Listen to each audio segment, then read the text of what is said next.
Assalamualaikum warahmatullahi wabarakatuh. Alhamdulillahirabbil alamin. Wa bihi nasta'inu ala umuri dunya waddin. Wassalatu wassalamu ala asyrafil anbiya'i wal mursalin wa ala alihi wa sahbihi ajma'in. Amma ba'd.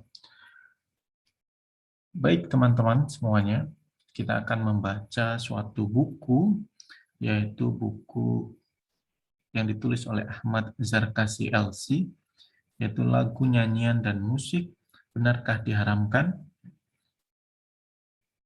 Buku ini adalah buku yang diterbitkan oleh Rumah Fikih Publishing, cetakan pertama 3 Februari 2019. Buku ini adalah buku yang diwakafkan oleh penulis dan kita bisa mendownload. Jadi teman-teman bisa melihat linknya nanti di channel ini dan juga bisa mendownloadnya. Kita berikan apresiasi dan kita berikan Al-Fatihah dan juga berikan kepada pujian kepada penulis ya, karena telah mewakafkan tulisan ini dan kita bisa membacanya. Alhamdulillah. Mari kita lihat pada daftar isi dari buku ini. Yang pertama adalah ada pengantarnya, nanti kita akan melihat membacanya. Terus juga pada bab pertama lagu, nyanyian, dan musik. Lagu, nyanyian, dan musik yaitu lagu dan nyanyian, musik, membaca Al-Quran, juga bernyanyi. Bab yang kedua adalah kesepakatan dan perselisihan. Kesepakatan perselisihan dalam lagu dan musik ini ya. Satu, disepakati haram. Apa saja kemaksiatan nyata menimbulkan fitnah, melalaikan kewajiban. Yang kedua, diperselisihkan. Apa nih yang diperselisihkan nanti? Kita akan tahu nanti. Bab ketiga, halal haram lagu, nyanyian, dan musik. Musik dan lagu haram. Dalil pertama sampai dalil kelima. Yang kedua, musik dan lagu halal. Dalil pertama sampai dalil kelima. Wah, jadi ada yang mengatakan musik dan lagu haram, dan ada juga musik dan lagu halal. Bab yang keempat yaitu syariat tidak menghancurkan syahwat. Menarik juga ini. Mari kita nanti baca ya. Yang kelima adalah kitab-kitab ulama tentang musik. Kita akan mengetahuinya juga. Kitab mengharamkannya dan juga kitab ulama yang menghalalkannya. Yang terakhir adalah profil dari penulis. Baik, kita masuk kepada pengantar. Seorang guru sekolah taman kanak-kanak melapor kepada penulis tentang salah satu wali murid yang pernah marah besar di taman belajarnya. Marah sekali katanya. Beliau cerita, marah itu disebabkan karena salah satu guru, dan memang semua guru di taman kanak-kanak tersebut mengajar dengan metode bernyanyi. Ya, bernyanyi sebagaimana layaknya kanak-kanak normal biasa, di mana kelas selalu ramai dengan banyak anak-anak bernyanyi. Dikatakan bapak ini marah besar karena baginya musik, nyanyian, dan lagu itu hukumnya haram. Dia tidak ingin anaknya diajarkan untuk berdosa sejak dini. Ini bukanlah model pendidikan yang diinginkan untuk diberikan kepada anak. Lalu sang guru bertanya kepada penulis, bagaimana ya Pak Ustadz? Sambil tersenyum saya menjawab, suruh anaknya diambil dari TK, cari TK lain yang tidak ada lagu, nyanyian, dan musik di dalamnya, biar selamat. Cerita inilah yang menjadi dasar penulisan buku ini, membahas hukum musik, nyanyian, serta lagu dan sejenisnya yang sejak dulu sampai hari ini dan mungkin sampai datangnya hari kiamat tetap tidak ada kesepakatan di dalamnya. Sadar bahwa sulit mencari titik kesepakatan, karena itu buku ini tidak hanya membahas dari satu sisi, akan tetapi dari dua sisi yang saling berseberangan itu. Jadi di dalam buku kecil ini tersaji dua pendapat terkait hukum musik, nyanyian, serta lagu dan sejenisnya dari dua kubu yang memang sering berseberangan. Dan juga penulis sebisa mungkin memberikan penjelasan yang jelas dan tidak terlalu panjang yang melelahkan. Namun tetap pada koridor memberikan poin masalah dengan baik, yang tidak melewatkan poin-poin inti dalam masalah. Selamat membaca dan menikmati. Ahmad Sarkasi. Bab yang pertama, lagu, nyanyian, dan musik. Lagu dan nyanyian. Kita akan memulai membahas kita ini dengan mengurai makna dan definisi nyanyian atau lagu. Adapun definisi lagu dalam Kamus Besar Bahasa Indonesia adalah ragam suara yang berirama dalam bercakap, bernyanyi, membaca, dan sebagainya. Nyanyian diartikan dalam Kamus Besar Bahasa Indonesia A. Hasil menyanyi yang dinyatakan lagu. B. Komponen musik pendek yang terdiri atas lirik dan lagu. Dalam bahasa Arab, musik, lagu, atau nyanyian sering disebut dengan istilah al-ghina. Bentuk pluralnya disebut al-aghani. Al-aghani. Dan pekerjaannya disebut taghonna. Orang yang menjadi pelaku penyanyi tersebut disebut dengan al-mughanni. Dalam kamus Al-Mujam Al-Washid, al-ghina diartikan sebagai ghina adalah alunan dan juga irama dengan suara yang teratur, baik itu diiringi dengan musik atau juga dengan diiringi atau tidak diiringi dengan musik. Ibnu Al-Manzur wafat tahun 711 Hijriah dalam kamusnya Lisanul Arab menyebutkan ghina itu dari suara-suara yang dialunkan atau diberi irama. Fulan berlagu, artinya fulan menyanyi nyanyian dan bernyanyi dengan lagu yang baik. Dalam Muzam Lughat Al-Fuqaha halaman 335, al-ghina diartikan sebagai berikut. Secara istilahi, ghina atau lagu itu suara yang terulang dengan syair dan sejenisnya yang beralun-alun. Sedangkan bernyanyi itu artinya bernyanyi. Pada intinya, lagu dan nyanyian dalam bahasa Arab dan bahasa Indonesia mempunyai kesamaan, yakni sama-sama diartikan sebagai suara yang mengalun dan berirama, di mana nikmat untuk didengarkan oleh kuping yang bisa mendengar. Yang kedua, yaitu musik. Dalam Kamus Besar Bahasa Indonesia, musik itu adalah ilmu atau seni menyusun nada atau suara dalam urutan, kombinasi dan hubungan temporal untuk menghasilkan komposisi suara yang mempunyai kesatuan dan kesinambungan. Nada B, nada atau suara yang disusun demikian rupa sehingga mengandung irama lagu dan keharmonisan, terutama yang menggunakan alat-alat yang dapat menghasilkan bunyi-bunyi itu. Dalam bahasa Arab, musik disebut dengan sebutan dan istilah yang sama. Al-musik. Musik tidak memiliki kata khusus dalam bahasa Arab. Yang ada hanyalah serapan dari kata aslinya.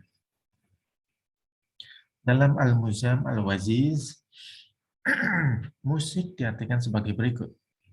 Musik adalah kata dari bahasa Yunani yang berarti seni dalam memainkan alat pukul untuk mengeluarkan suara. Haji Khalifah Khan dalam kitabnya yang wafat 1067 Hijriah dalam kitabnya Kashfu Al-Zunun menjelaskan musik sebagai berikut.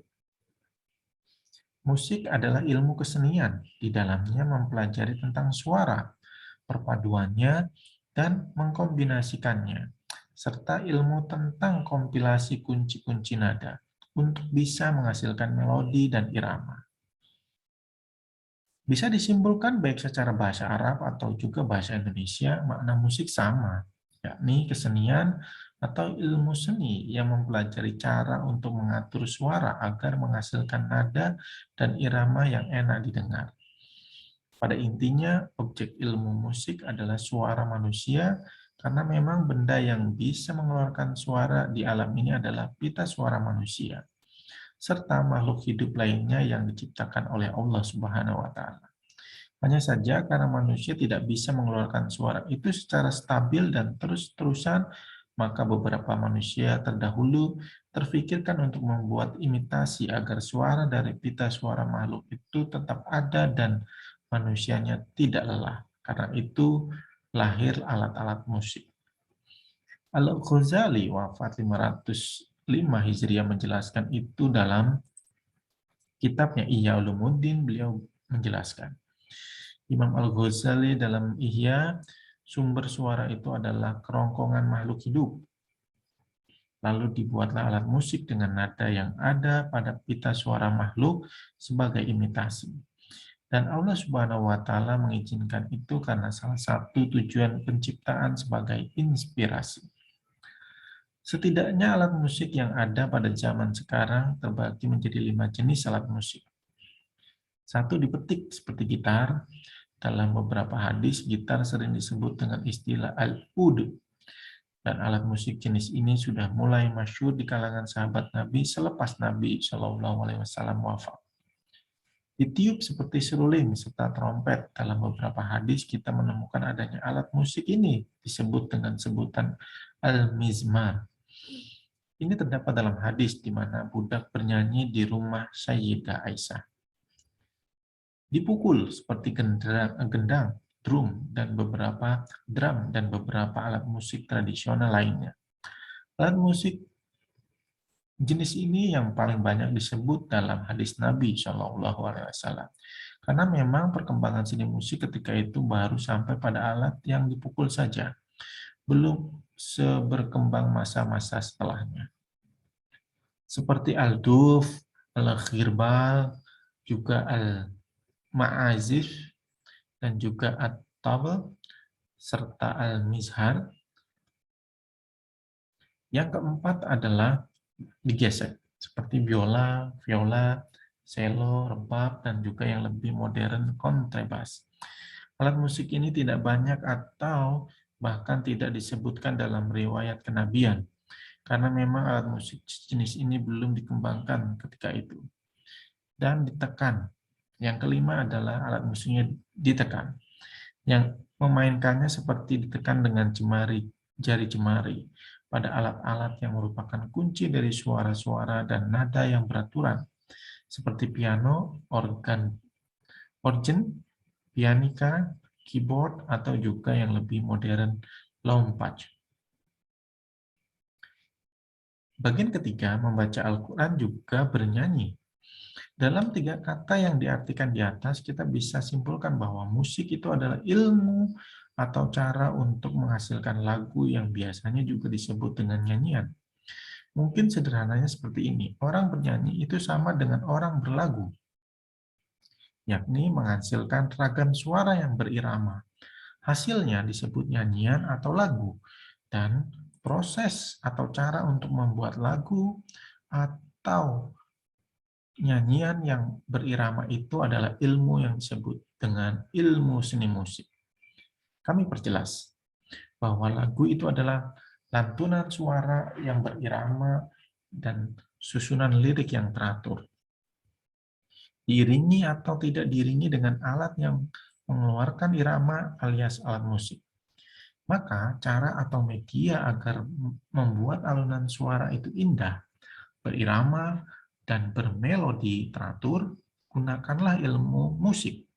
Karena memang musik itu adalah ilmu seni untuk menghasilkan lagu yang indah, nada yang berirama, melodi yang beraturan.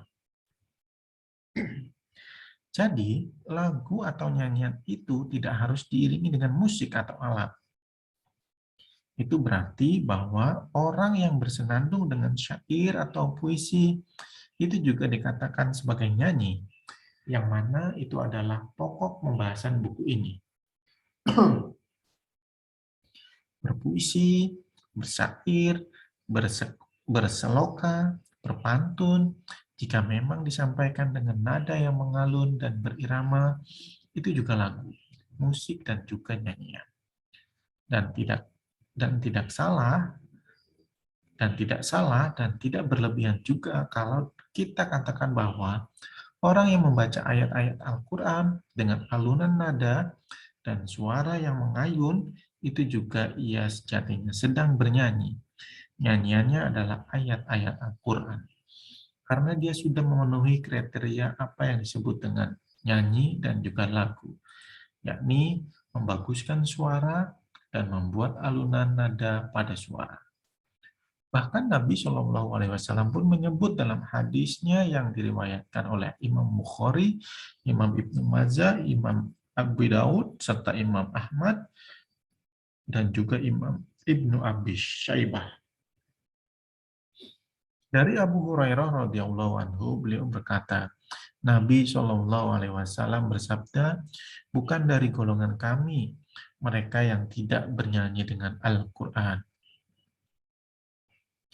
Imam Nawawi wafat pada 676 Hijriah menjelaskan dalam kitabnya Syarh An-Nawawi lil Muslim tentang makna hadis tersebut. Beliau berkata, makna yang benar adalah membaguskan suaranya. Beliau An-Nawawi menambahkan, Imam Asy-Syafi'i beserta orang-orang yang sepakat dengannya mengatakan bahwa makna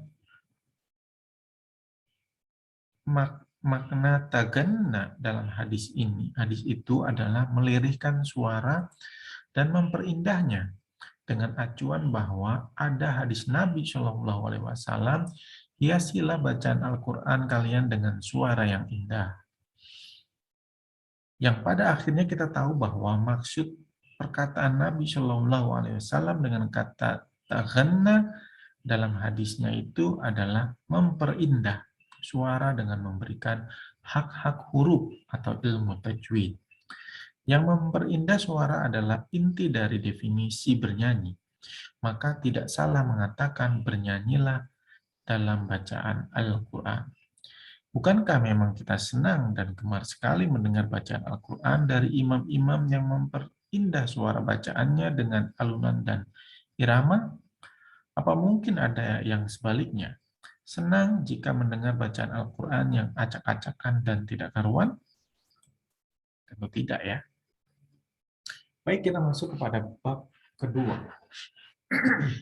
Kesepakatan dan perselisihan. Kita sudah masuk kepada kesepakatan dan perselisihan. Bagian pertama yaitu disepakatinya haram. Sebelum membahas lebih jauh masalah musik atau nyanyian serta lagu dalam pandangan ulama, apakah ia mutlak haram atau justru sebaliknya, akan sangat baik sekali jika kita dahulukan pembahasan bahwa ada garis yang disepakati oleh ulama dalam masalah ini. Yang disepakati oleh ulama sejagat raya ini adalah bahwa musik itu hukumnya haram, dan itu disepakati jika musik itu disertai dengan satu dari tiga hal di bawah ini. A. Yang pertama, kemaksiatan nyata. Musik menjadi haram hukumnya jika musik itu baik dimainkan biasa atau dalam pertunjukan atau sekedar iseng-isengan, disajikan sambil disertai dengan kemungkaran alias kemaksiatan yang nyata. Yang kemaksiatannya memang disepakati oleh segenap ulama. Ulama sepakat ini bukan soal musiknya, akan tetapi kemaksiatan yang menempel di dalam musik. Yang menempel di dalam musik itu yang menjadi titik haramnya. Dan kemaksiatan itu bisa saja menempel pada lagu atau lirik yang disampaikannya. Seperti lirik lagu yang mengandung kesyirikan, atau juga lirik lagu yang mengandung seruan dan ajakan untuk melakukan kemaksiatan. Bisa juga lirik tersebut berisi ajakan untuk menghina dan merendahkan seseorang.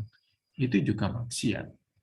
Mungkin juga kemaksiatan berada pada alunan musik itu sendiri, bukan di liriknya, akan tetapi di karakter dan tipikal jenis musik, seperti musik yang identik dengan irama musik ritual peribadatan agama tertentu, jika memang ada jelas diharamkan.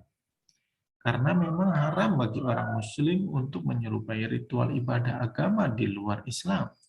Semua sepakat ini. Bisa juga kemaksiatan itu berada bukan pada lirik lagunya, bukan juga pada jenis musiknya, tetapi menempel pada penampilan atau penyanyinya. Seperti penyanyi yang menampilkan aurat, atau bisa saja ia tidak membuka aurat tetapi menampilkan gerakan tubuh yang sangat jauh dari kata wajar dan normal yang bisa diterima oleh sosial. Bisa juga gerakannya itu berindikasi penghinaan kepada seseorang. Ini juga jelas tidak diperbolehkan. Karena memang tidak ada kebolehan dalam syariah untuk menghina orang lain. Atau juga gerakan yang menimbulkan syahwat penikmatnya. Itu semua dilarang. Bukan karena musiknya, akan tetapi ada kemaksiatan yang menempel dan tidak bisa dipisahkan di dalamnya.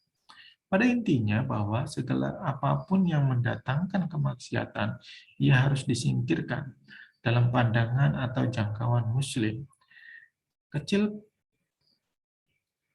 Kecilkah itu apabila besar, sedikit atau banyak? Bukankah pernah kita mendengar larangan dari Nabi Shallallahu Alaihi Wasallam kepada kita untuk tidak duduk-duduk bersama di meja yang di atasnya tersedia minuman khamr? Dalam arti yang lebih lugas bahwa Nabi Shallallahu Alaihi Wasallam melarang kita duduk bersama orang-orang yang sedang bermaksiat. B. Menimbulkan fitnah. Di sisi lain, ulama juga sepakat bahwa musik itu menjadi haram hukumnya jika memang musik itu menimbulkan fitnah. Fitnah dalam banyak teks syariah sering muncul dengan makna yang berbeda-beda. Terkadang fitnah itu berarti musibah, dan terkadang berarti juga sebagai ujian. Bahkan dalam suatu ayat Al-Quran, surat Al-Anfal ayat 39, fitnah itu berarti kekafiran. Kami melihat bahwa makna yang cocok dalam masalah ini dan itu juga yang dipakai ulama adalah fitnah yang berarti keburukan, yang dalam bahasa Arab disebut al-fadhihah. Maka makna ini juga disebutkan dalam Al-Quran surat Al-Ma'idah ayat 41.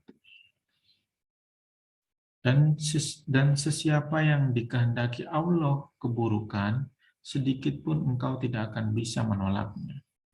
Dan keburukan yang paling buruk bagi seseorang muslim adalah jatuhnya ia ke dalam dosa dan maksiat kepada Allah. Itu berarti bahwa yang dikatakan musik haram karena menimbulkan fitnah. Itu juga musiknya bisa melahirkan dosa. C. Melalaikan kewajiban. Poin ketiga di mana musik menjadi haram jika memang musik yang didengarkan itu baik dalam pertunjukan atau sekedar lewat pemutar musik, musik biasa membuat pendengarnya lalai akan kewajibannya sebagai muslim.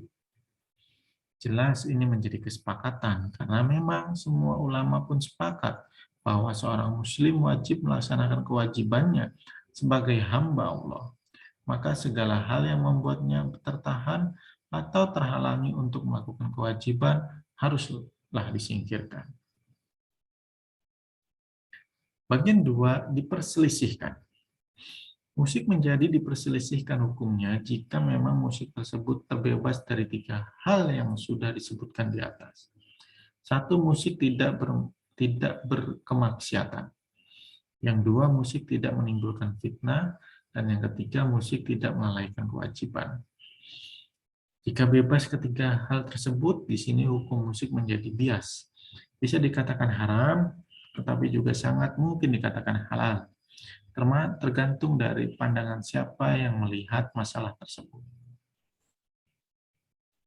Nah, dari pandangan ini, maka masuk ke bab 3, yaitu halal, haram lagu, nyanyian, dan musik.